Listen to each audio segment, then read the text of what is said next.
Bismillahirrahmanirrahim. Bismillahirrahmanirrahim. Assalamualaikum warahmatullahi wabarakatuh. Syukur alhamdulillah kita masih dipertemukan kembali di channel ini. Salawat dan salam selalu dan tetap tercurahkan kepada junjungan kita Nabi besar Muhammad sallallahu alaihi wasallam.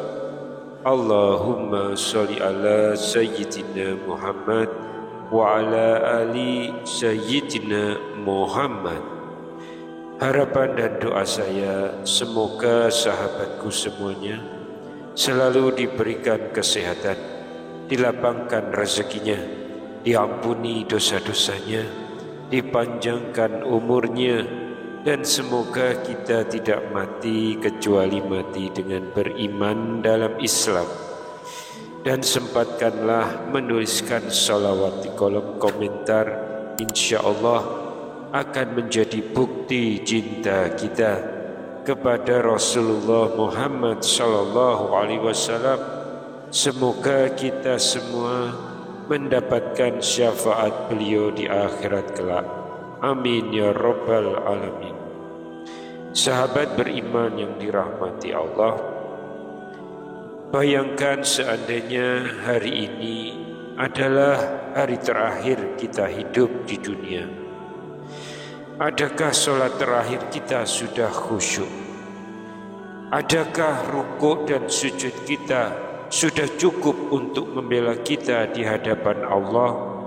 Ataukah sebaliknya, sholat kita masih bolong-bolong, tergesa-gesa, bahkan kadang kita abaikan?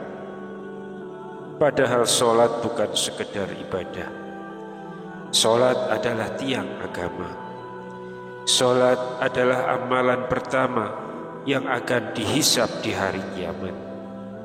Sebagaimana sabda Rasulullah sallallahu alaihi wasallam, amalan pertama yang dihisab dari seorang hamba pada hari kiamat adalah sholat. Jika sholatnya baik, maka baiklah seluruh amalnya. Jika sholatnya rusak, maka rusaklah seluruh amalnya. Hadis riwayat Tabrani. Namun tahukah kita bahwa ternyata tidak semua manusia dibebani kewajiban sholat. Ada beberapa golongan yang justru tidak diwajibkan menunaikannya. Mengapa bisa begitu? Siapa saja mereka? Yang pertama, golongan bukan seorang muslim. Sholat hanya diwajibkan bagi yang bersyahadat, meyakini keesaan Allah, dan mengimani kerasulan Nabi Muhammad sallallahu alaihi wasallam. Rasulullah bersabda kepada Mu'adz bin Jabal saat mengutusnya ke Yaman, ajaklah mereka untuk bersyahadat bahwa tidak ada Tuhan selain Allah dan Muhammad adalah utusan Allah.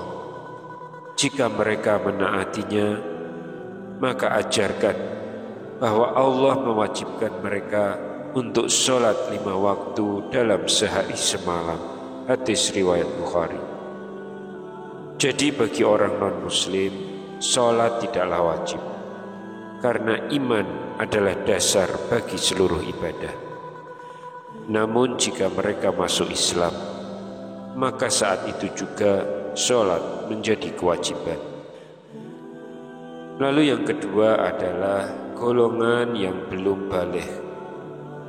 Anak kecil meski sudah mengerti sholat, belum dibebani kewajiban sampai mereka baligh.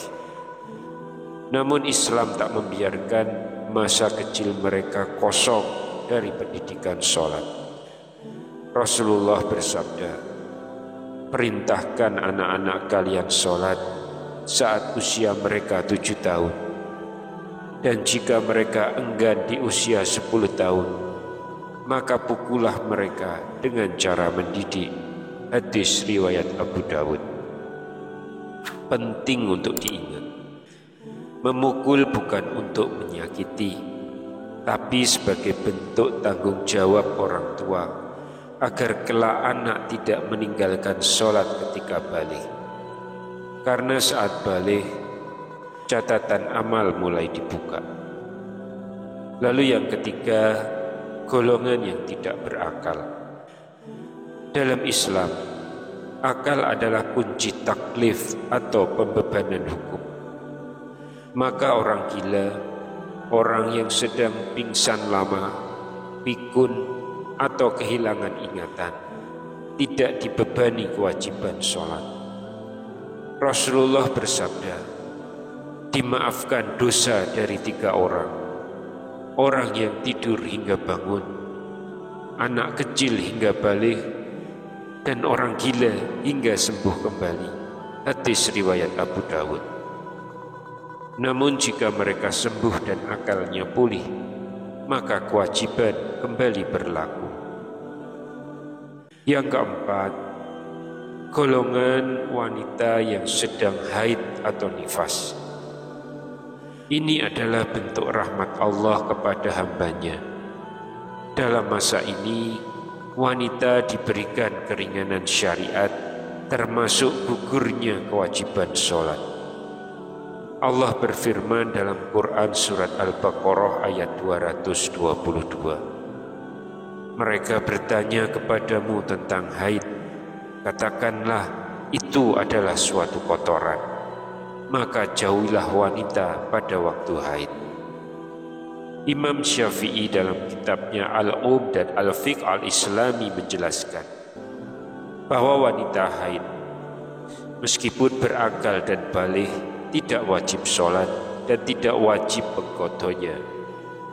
Ini karena pada saat itu tubuhnya sedang dalam kondisi yang tidak memungkinkan untuk menunaikan kewajiban ibadah tertentu. Namun bukan berarti mereka jauh dari ibadah. Doa, zikir, istighfar, membaca buku ilmu tetap bisa menjadi jalan dekat dengan Allah. Sahabat beriman yang dirahmati Allah, sholat bukan beban, sholat adalah kehormatan. Jika Allah masih mewajibkan kita sholat, berarti kita masih diberi kesempatan untuk menjemput rahmat-Nya.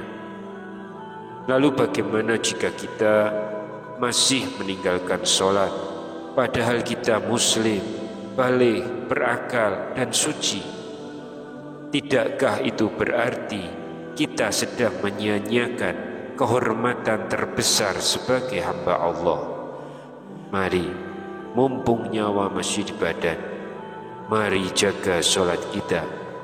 Karena bisa jadi 1 rakaat esok hari sudah tak lagi bisa kita dirikan. Wallahu a'lam bishawab. Demikian yang bisa kami sampaikan di kesempatan kali ini. Semoga dapat memberikan manfaat untuk kita semua. Wassalamualaikum warahmatullahi wabarakatuh.